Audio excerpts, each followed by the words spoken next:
Badlands. Explain those Badlands. That's a hell of a name. Now's the perfect time to secure your home and your loved ones. Get a free ADT Smart Home Security System valued at $1,200 from ADT authorized provider Safe Streets. Plus, get a Google Nest doorbell camera at no cost and a $200 Visa gift card from Safe Streets, the most trusted name in home security with more than 106,000 4.9-star Trustpilot reviews. Visit getsafestreets.com/Badlands or call 925-529-6541. That's 925-529-6541 to speak to a representative today.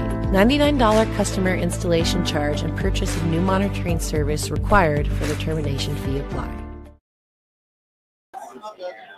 It's not the equipment, it's the equipment.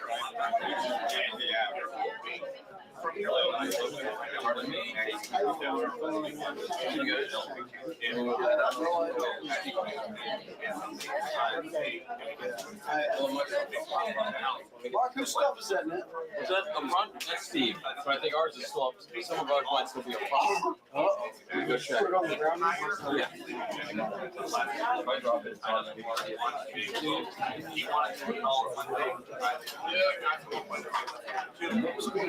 the batteries are the same, right? Check the headphones. Yep. Thank you. Thanks, Mark. Right here. Thanks, Mark. You can check up front.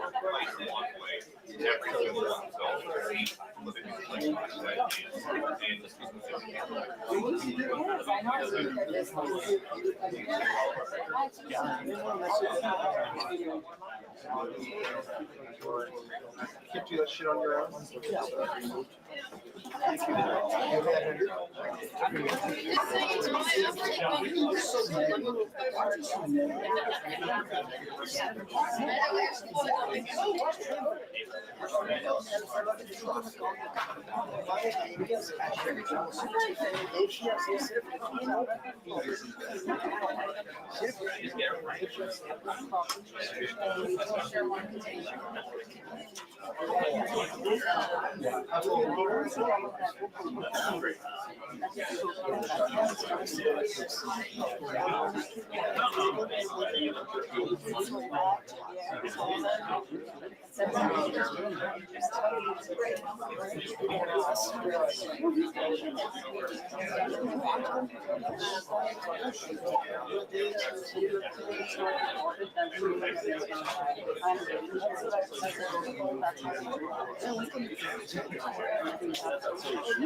For that amount of money, you gotta get that.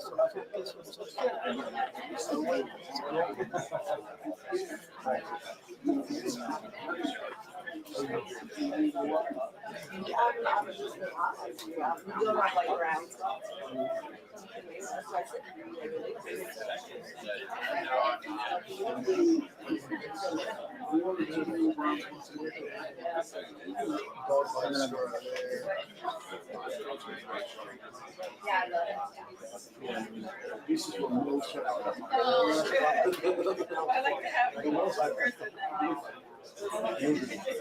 Well, I'm sorry I pissed you off. I'm sorry. It's okay. I can't believe Rick's only 35. Not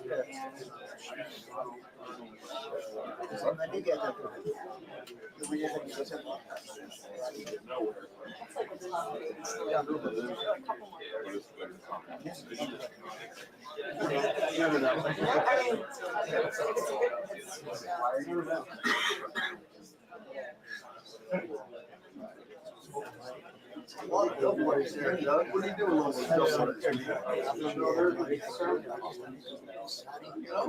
Yours. Kind of.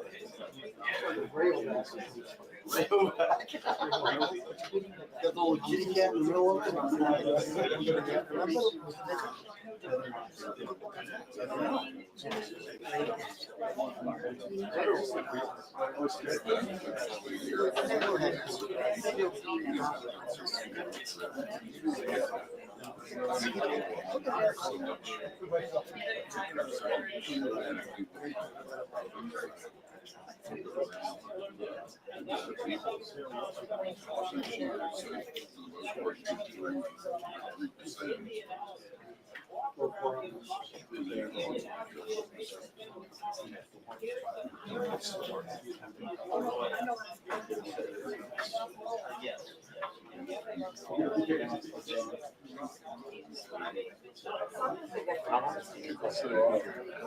Right now it's like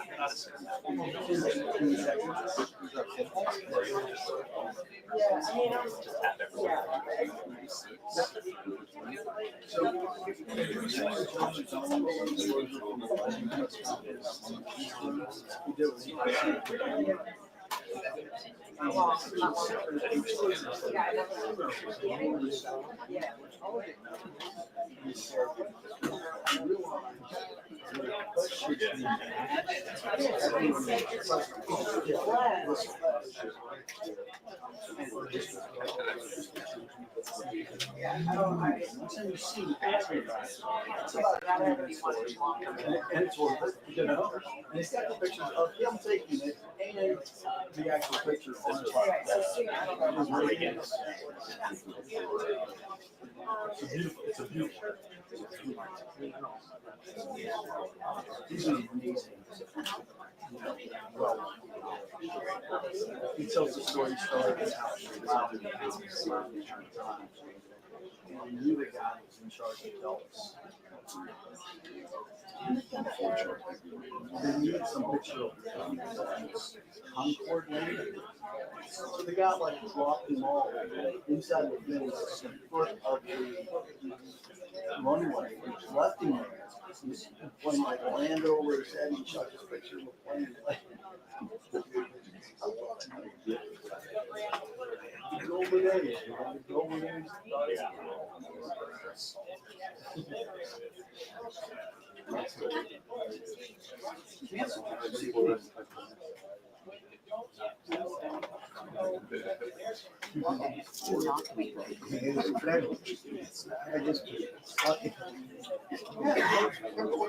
Cancel, right, Doug?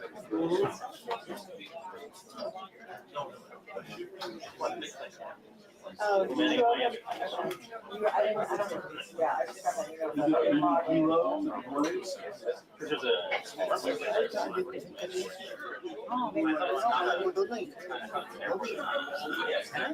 just got that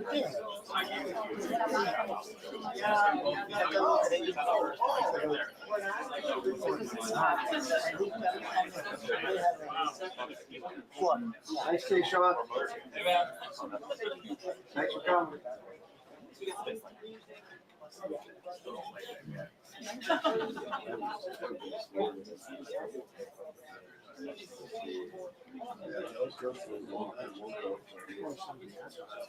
Yeah.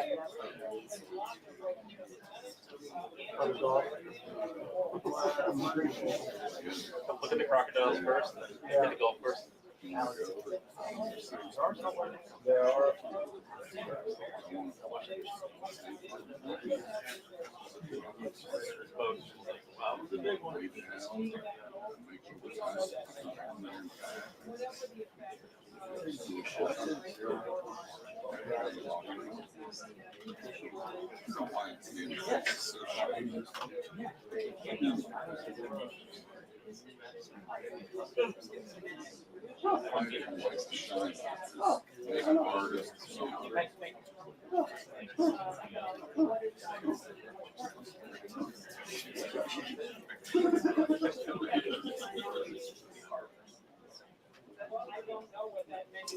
Yeah, that was the only reason you could say yes to that.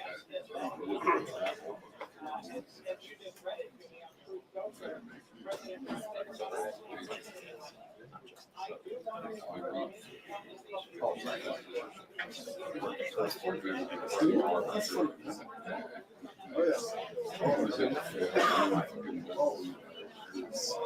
can't sleep. It's less rare. I mean, it's more common now. Movies,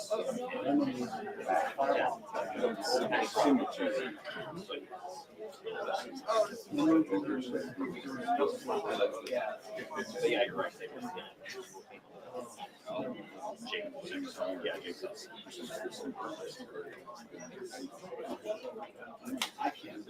Let me ask.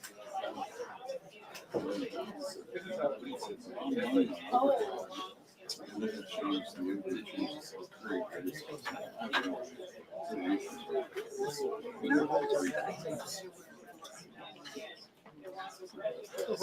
no solution.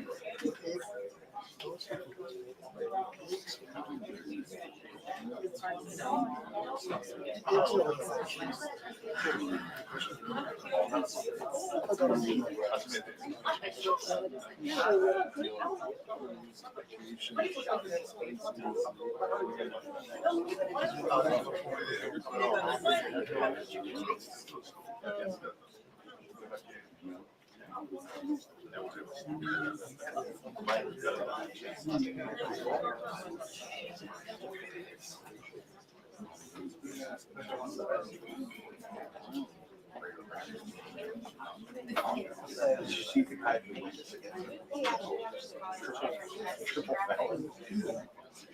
Open fire. Sorry.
Huh?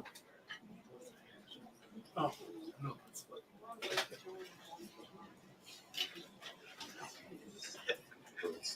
He has mentioned your name. He's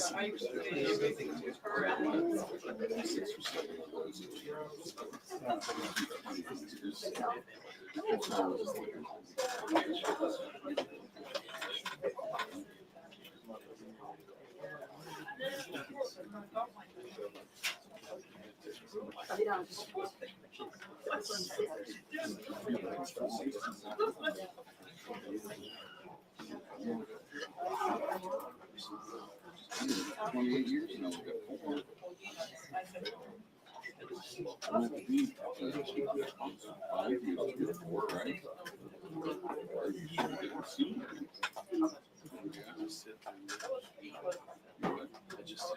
Not traveling this weekend? Oh, dude, tomorrow. Gosh. Who's in the house?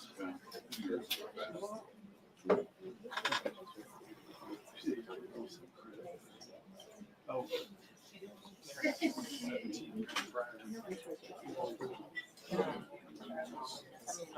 I would have. Who's going first? Oh, thank you. That is hilarious. That whole story.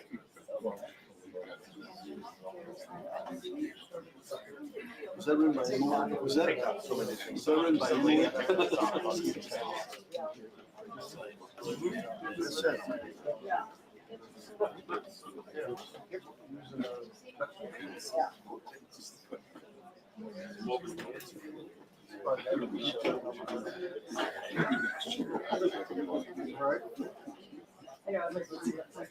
He was kind of holding the record for the biceps.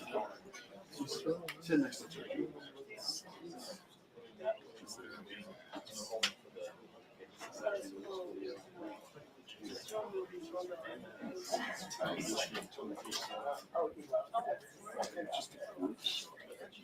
I still like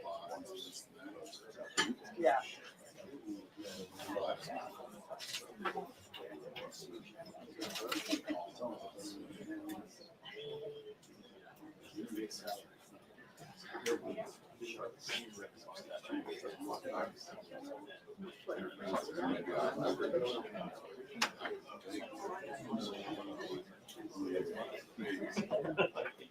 Taking a while.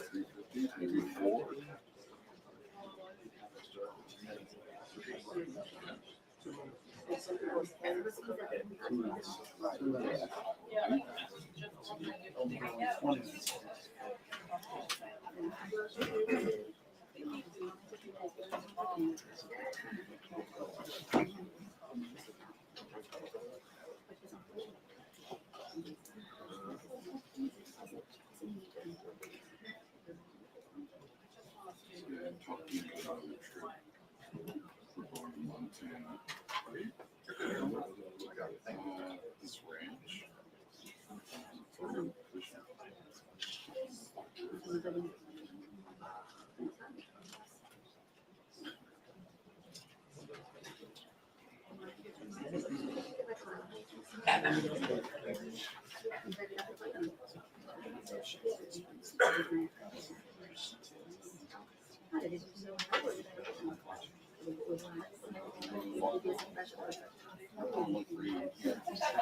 Cut that one out.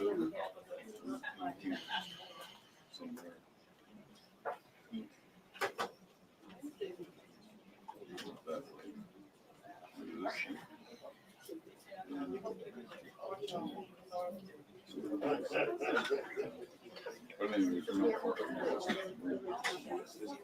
this is the board.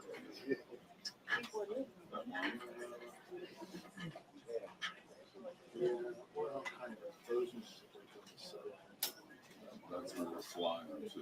And then we're,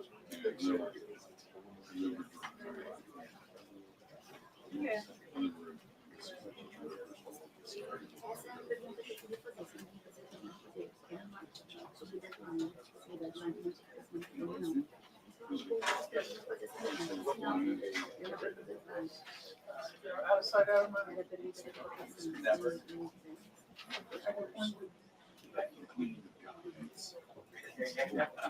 Wow. I don't know. Yeah, I don't think like. That's too funny. Oh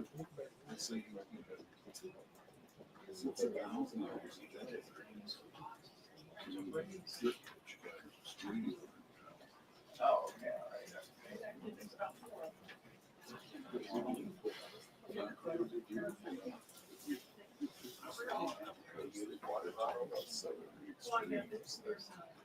I don't know. So we're hoping to see different area.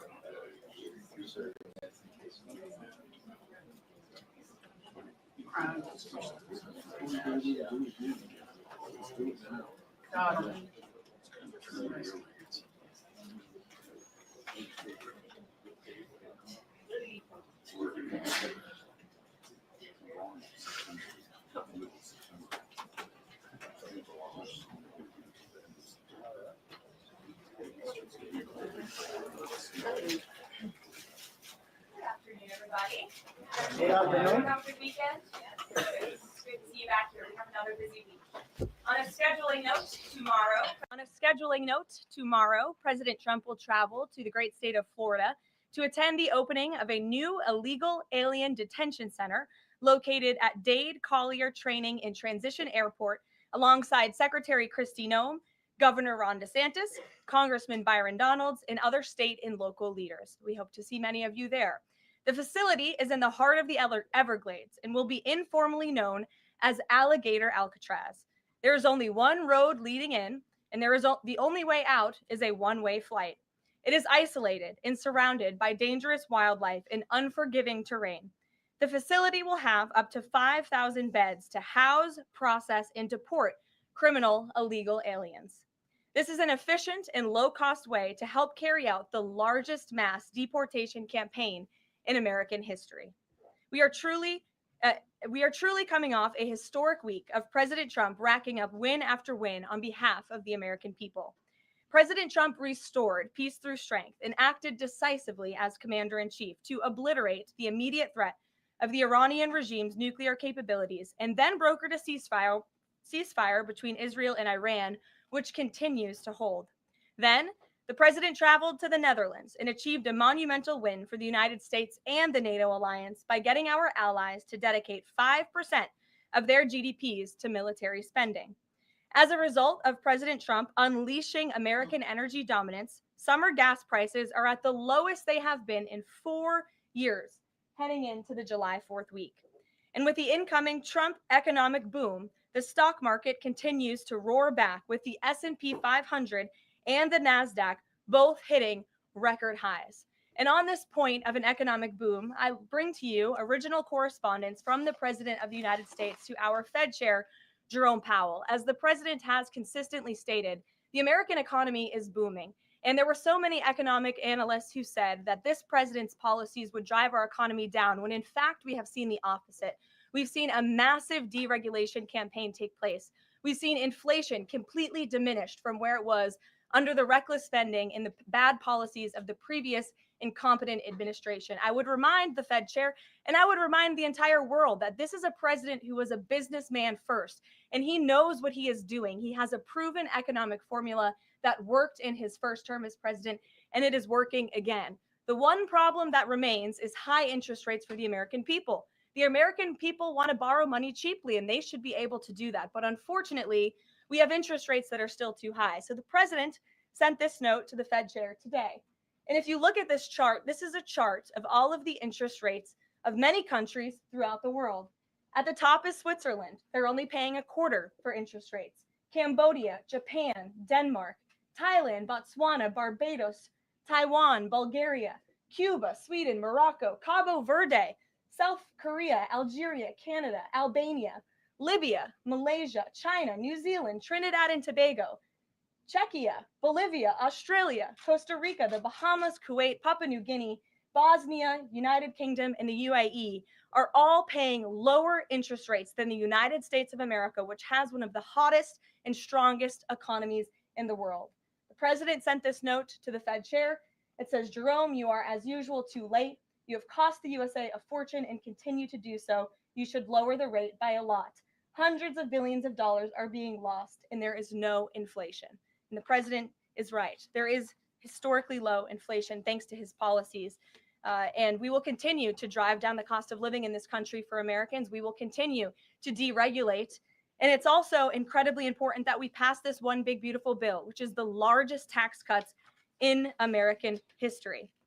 And that's why the White House and the president himself have been in touch with lawmakers all weekend long to get this bill passed. And they are working very hard to do so. It remains a top priority for the president. And this bill has exposed the clear differences between Republicans and Democrats in 2025. The Democrats are doubling down on craziness and radical policies that are undermining the very fabric of our country. Just look at the Democrat nominee for New York City Mayor, Zohran Mamdani. He's a Democrat socialist, really a communist, who proudly calls to defund the police, peddles anti-Semitism, praises pro-Hamas groups, wants Israel abolished, and believes wealthy Americans should not exist. Those are his words, just as recent as this weekend. Meanwhile, under President Trump's leadership, Republicans are fighting tirelessly for everyday middle class working Americans who re-elected this president. And we're carrying out a revolution of common sense. And all of that is packed into this one big, beautiful bill. It delivers the largest middle and working class tax cuts in U.S. history. It keeps America safe by funding the largest ever one-time investment in border security. It's enough to reverse the Biden border invasion. And every single Democrat is against that, against securing our border and deporting millions of criminal illegal aliens.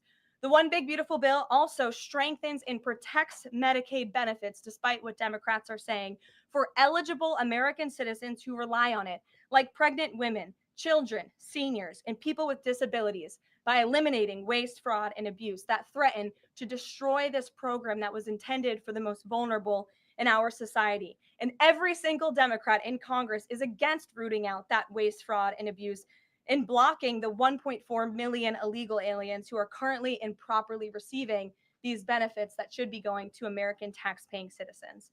The Democrats in Congress are more concerned with defending illegal aliens than they are hardworking Americans.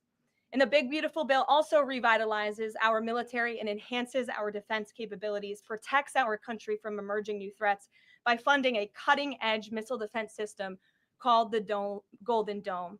And as we all know, the one big beautiful bill makes the Trump tax cuts permanent.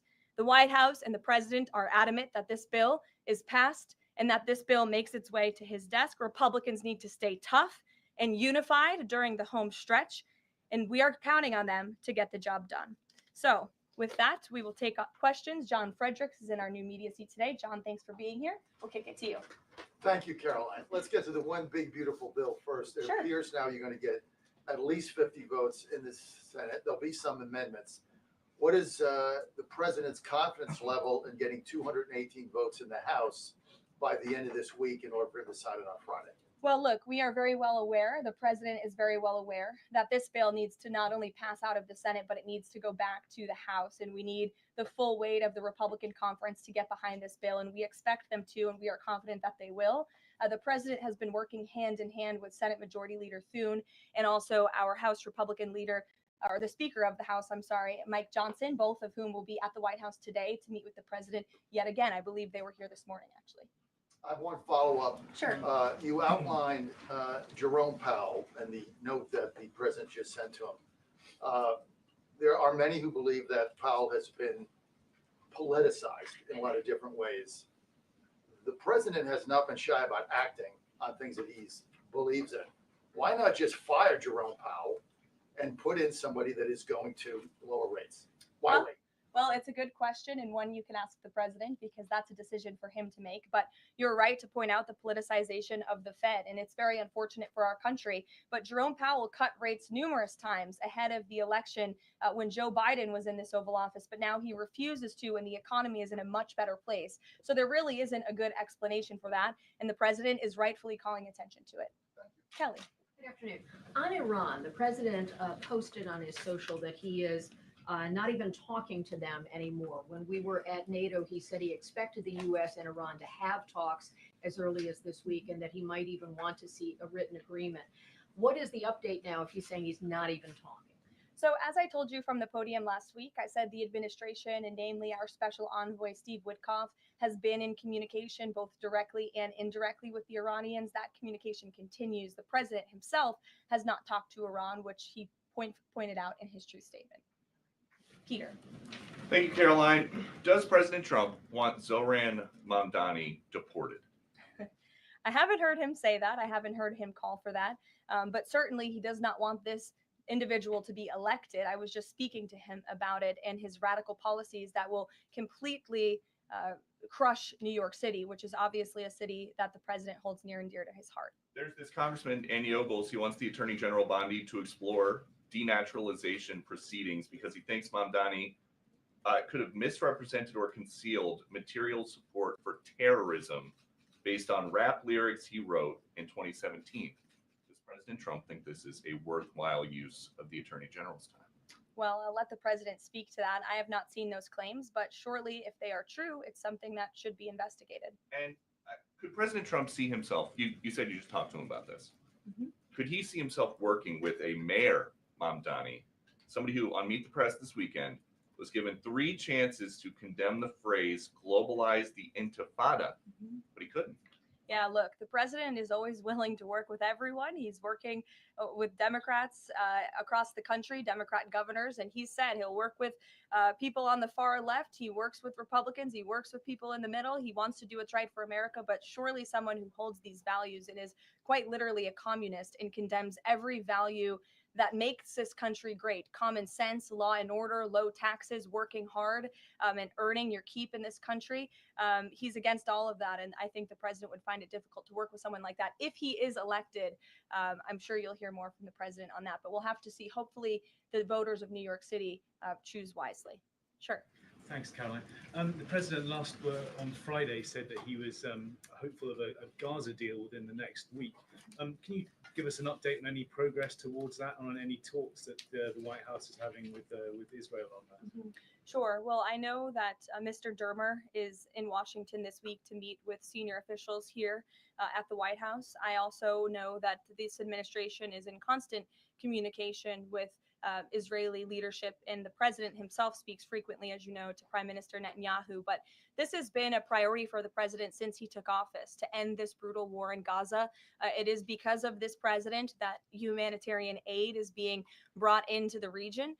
It's heartbreaking to see the images that have come out from both Israel and Gaza throughout this war, and the president wants to see it end. He wants to save lives. And however, the main priority for the president also remains to bring all of the hostages home out of Gaza. As you know, his tireless effort has brought home many of the hostages, including all of the American hostages who were held there. So he wants to see both things happen, and we're continuing to work very hard to do those things. Sure.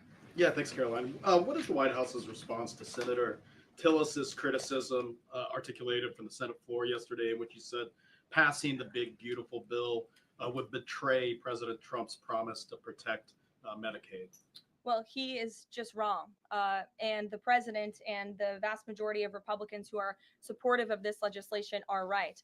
This bill protects Medicaid, as I laid out for you, for those who truly deserve this program: the needy, pregnant women, children, sick Americans who physically cannot work. And what it does is it ensures that able-bodied Americans who can work 20 hours a week are actually doing so, and that will therefore strengthen and protect those benefits for Americans who need it, as well as cutting out the waste, fraud, and abuse, as well as getting 1.4 million illegal aliens off of the program. So all of those measures are actually going to protect it for those who need it. That's the president's position, and that's what this bill does, and that's why Republicans need to vote for it and get it to the president's desk. That kind of criticism from a Republican senator, is that reason for concern for the passage of this? No, it's not. We're confident this bill is going to be back at the White House by the 4th of July. Stephen. Thank you, Caroline. 2 questions. On the New York mayoral race, does the president plan to make an endorsement? And secondly, on Jerome Powell, a lot of the focus obviously has been on interest rates and him keeping them high, but a new controversy erupted today. My colleague first reported that he's facing Chairman Jerome Powell is facing accusations of lying to Congress, which is a potential crime, about luxurious details of the Fed's $2.5 billion renovation project. Senator Loomis has called attention to this. Some experts want him to be investigated. Does the White House want these allegations investigated and, if found substantiated, punished? I'll have to take a look at those allegations, and I will raise them to the president's attention and let him speak on them himself. To your first question regarding the mayoral race, the president was asked that yesterday by Maria Bartiromo. He refused to give an endorsement, so you won't get one from me at this podium unless he wants me to do that. Philip, go ahead. Oh, sure. And then I can go to you. Cool. Thanks. Thank you. The president said that he's working on a temporary pause for immigration enforcement in certain industries. I'm wondering what you can tell us about how he's determining which industries are deserving of a pass. He mentioned farmers, but what about, say, construction workers? I mean, shouldn't there just be one standard here? I don't have any more details to read out for you, but what I can tell you is that the White House is working closely every day with the Department of Agriculture as well as the Department of Homeland Security when it comes to workforce enforcement, work site enforcement, I'm sorry. And the president's focus and the focus of this administration is, of course, to remove public safety threats from the streets and to deport as many of the illegal criminals, especially the violent criminals that we know are still here because of the previous administration. So that's the main priority and the goal. And then the president has already made cuts to the office of the Director of National Intelligence, but now Senator Tom Cotton has put forward a bill that would cut the office by another 60%. What's the president's reaction to that legislation? And is this something that he would support, those additional cuts? I don't know if the president's even aware of that legislation, but I will get you a response if he is aware and if he wants to respond to it. Go ahead. Thanks, Caroline. You mentioned the dangerous wildlife at the alligator Alcatraz. Is that a design feature? Why is the president going with this mega bill in such a precarious position in the Senate? And then also, can you talk about the CBO estimate that it would add about 11 million uninsured? Well, look, when you have illegal murders and rapists and heinous criminals in a detention facility surrounded by alligators, yes, I do think that's a deterrent for them to try to escape. We do know that some of these illegal criminals have escaped from other detention facilities, like one in New Jersey, which I know was recently reported on. So, of course, we want to keep the American people safe, and we want to remove these public safety threats from our streets, and we want to effectively detain them as best as we can. As for why the president is going, I think his trip to this detention facility actually underscores the need to pass the One Big Beautiful Bill, because we need more detention facilities across the country. The last administration let in nearly 20 million illegal people from all over the world, and this administration is focused on arresting and detaining them. But in comparison to that 20 million illegal criminal population in our country, we only have 7,000 ICE agents in the interior who are doing this very important work. And so we obviously need more personnel, we need more resources, and that's why we need to pass the One Big Beautiful Bill. On the CBOs. Go ahead. Yes, in the pink. Oh, thank you. Thank you. Welcome. Can you please share some details of China trade deal? Has the U.S. agreed to ease some export, technology export restrictions?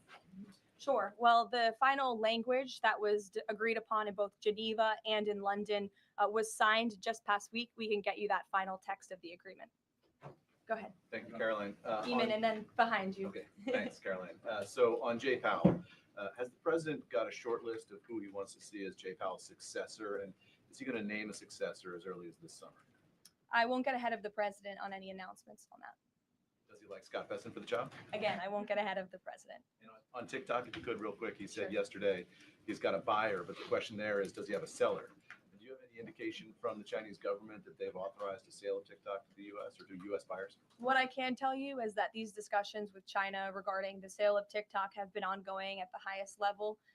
And they will continue. As you know, we have another 90-day extension, and it's just to continue to work out this deal and make sure that TikTok stays on for the American people. That's the president's main goal in this, while protecting their privacy and their security. Behind you. Go ahead. Thank you, Karoline. The president has been calling for a deal in Gaza for 2 days and many posts. Who is blocking the deal? And one other thing, when he posted on Netanyahu's trial, also, he said it interferes with the negotiations on Iran and on Gaza. What did he mean by that? I'm sorry, to your second question? Second question, when he posted about the Israeli Prime Minister trial, he Yes. said it interferes with the negotiations on Gaza and on Iran. What did he mean by that? It interferes because it physically and logistically was interfering. The prime minister was slated to go to court last week when he's in the middle of negotiating a peace deal and bringing hostages out of a war-torn region. And so the president was simply, I think, emphasizing his empathy that he has for Bibi Netanyahu and seeing him go what he's going through with his own judicial system in the state of Israel. Clearly, the president knows that very well.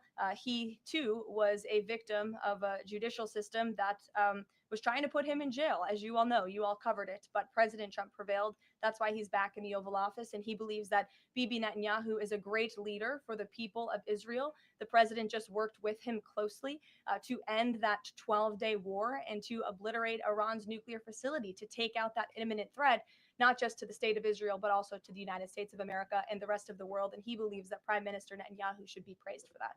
Go ahead. Thanks, Caroline. On the mega bill and the amendment that would limit Medicaid expansion under the Affordable Care Act, does the president want that amendment to pass? The president wants this bill to pass. Meredith. Hey, thanks, Caroline. On trade, we have this looming July 9th deadline coming up. We heard the Treasury Secretary say that he expects to wrap up these trade deals by Labor Day, but when President Trump was asked yesterday about any extensions by July 9th, he said, I think that would be necessary. So is the president ruling out any extensions on trade for any nations, even if they're negotiating in good faith? Well, you heard from him directly. He said he did not think that it would be necessary. He is going to set the rates for many of these countries if they don't come to the table to negotiate in good faith. And he is meeting with his trade team this week to do that. Mary. Thanks, Caroline. I just watched a CNN segment on a new app called Ice Block, and it kind of appeared to be promoting this app where you can tell people where ICE agents are. Given the recent rise, An app that tells people where ICE agents are? Yes. And given the rise, I believe 500% increase in assaults on ICE agents, I wanted to see if you could comment on that and why CNN would be promoting such an app.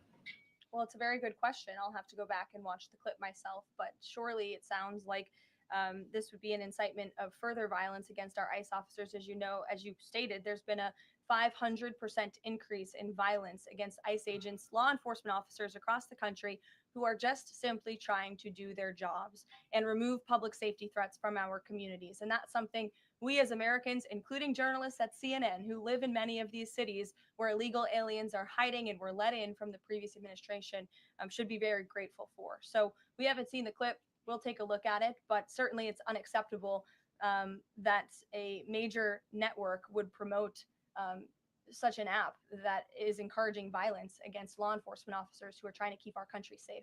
Caroline? Shelby. I just wanted to get a clarification on the Senator Rick Scott's amendment. It sounds like the president is agnostic about whether it's attached. Is that accurate? Look, I'm not going to get into the details of the discussions that are ongoing right now, but the president wants these senators to come to a conclusion, to get this bill back to the White House as soon as possible and make sure that it's a piece of legislation that can make its way back through the House as well. So obviously there's some ping-ponging between both sides of Capitol Hill right now, but that's why Senator Thune and Speaker Johnson are working with the president in lockstep every step of the way. In the back, News Nation, go ahead. Thanks, Caroline. The president did And then announce. in front of you, Oh, yes. in front of- The Sure, president I'll take did. both of you. The president did announce last week that the trade deal with India is closed, and this could happen anytime soon. Are there any roadblocks as of now? Are there any updates on that? And how does the president see this about China's role or its influence in the Indo-Pacific region? Sure, yes. The president said that last week, and it remains true. I actually just spoke to our Secretary of Commerce about it. He was in the Oval Office with the president. They are finalizing these agreements, and you'll hear from the president and his team, his trade team, very soon when it comes to India. China? How do we counter China on that front? Yes, I mean, look, India remains a very strategic ally in the Asia Pacific. And the president has a very good relationship with Prime Minister Modi, as you know, and he will continue to have that. Go ahead. Thank you, Caroline. On the reconciliation bill, Senator Tillis from the floor yesterday seemed to suggest President Trump was getting bad counsel on the effects of the bill.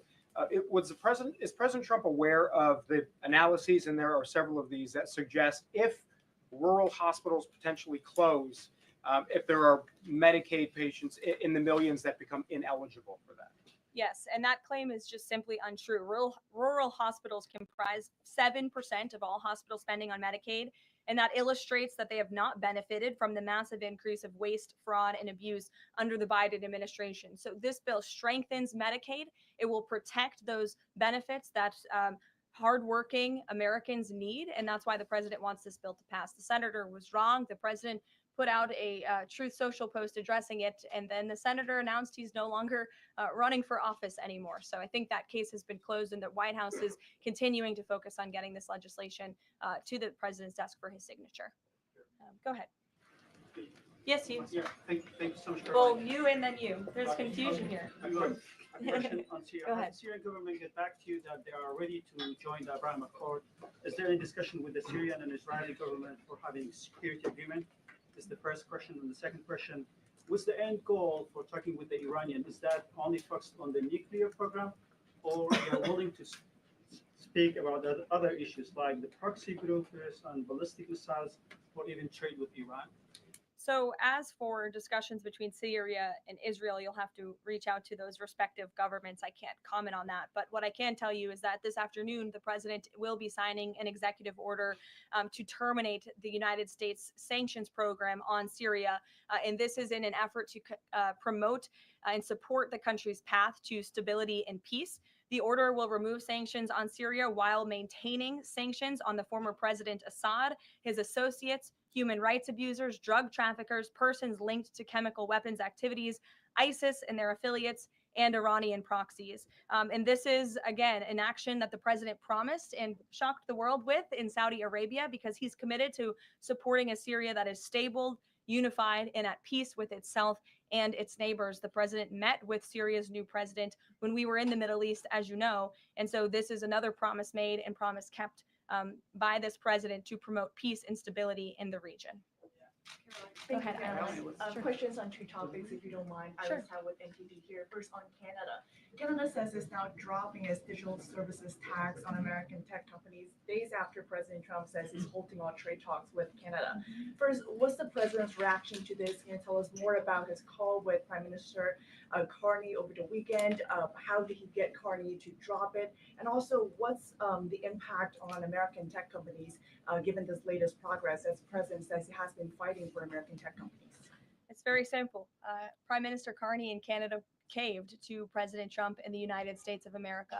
And President Trump knows how to negotiate, and he knows that he is governing the best country and the best economy in this world, on this planet. And every country on the planet needs to have good trade relationships with the United States. And it was a mistake for Canada to vow to implement that tax that would have hurt our tech companies here in the United States. The president made his position quite clear to the prime minister, and the prime minister called the president last night to let the president know that he would be dropping that tax, which is a big victory for our tech companies and our American workers here at home. And on Harvard, if you don't mind, the administration today formally accused Harvard of violating civil rights laws by not doing enough to fight anti-Semitism.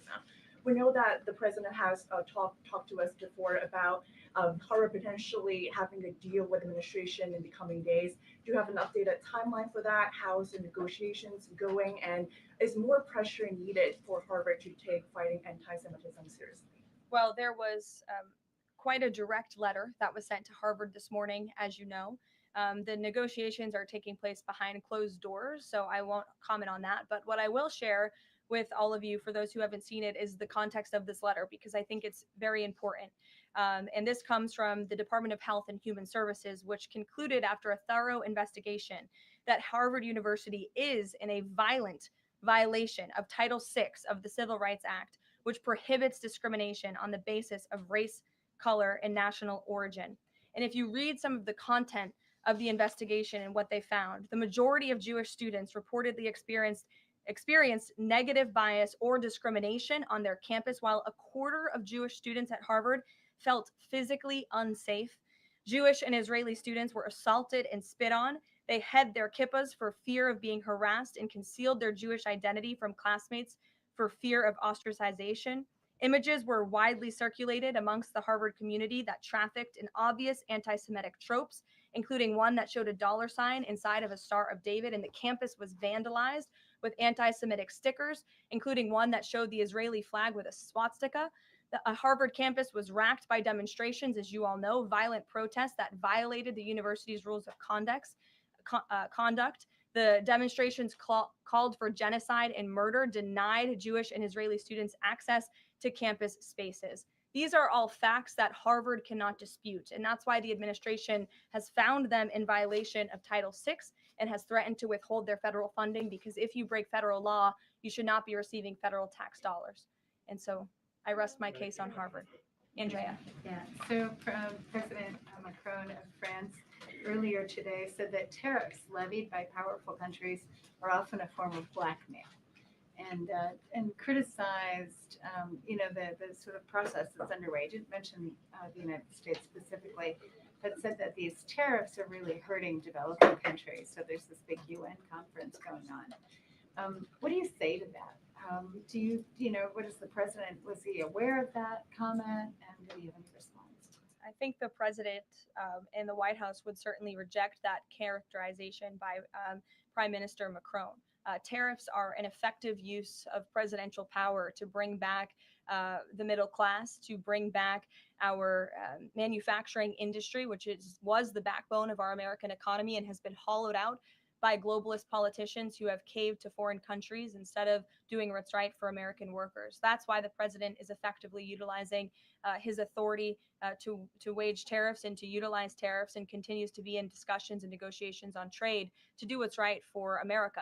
And Europe and the rest of the world might not be used to that, but President Trump is back in town, and he's going to do what's right for our people and our country. Follow up on Netanyahu.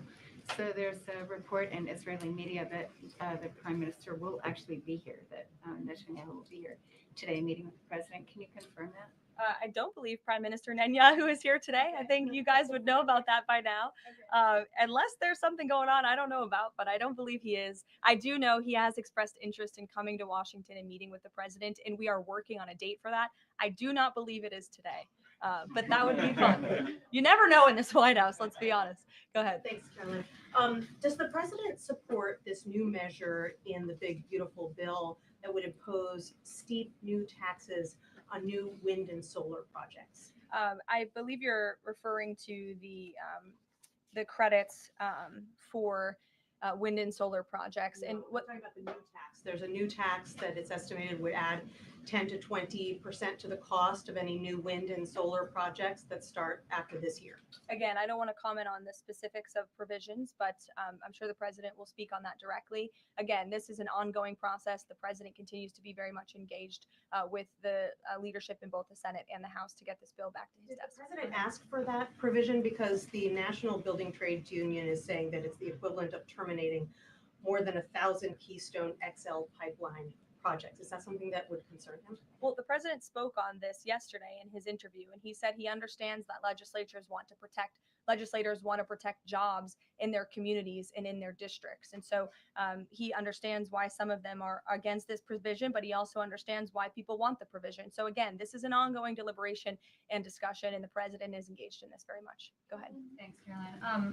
We've been hearing from White House officials for weeks that you're close on trade deals with a number of countries. Can we get any update on which countries will have deals by the 9th and when there may be any announcements? I'll let the president and the trade team speak on it. Can you respond to the CBO estimate that the Senate bill would increase the deficit by nearly 3.3 trillion? This is one of the most fiscally conservative pieces of legislation that has ever made its way through Capitol Hill. There's $2 trillion in mandatory savings in this bill. And not only that, the projected growth that this bill will bring to our economy. It will be an economic boom. The Council of Economic Advisors has an analysis that shows that the bill will generate $4.1 trillion in economic growth, and it will cut taxes, putting more money back into the American people's pockets. That's why this president wants this bill to pass. And I know he's busy working the phones and doing what he needs to do today to make it happen. So we'll see you all later. Thank you. We'll see you in Florida. Thank you.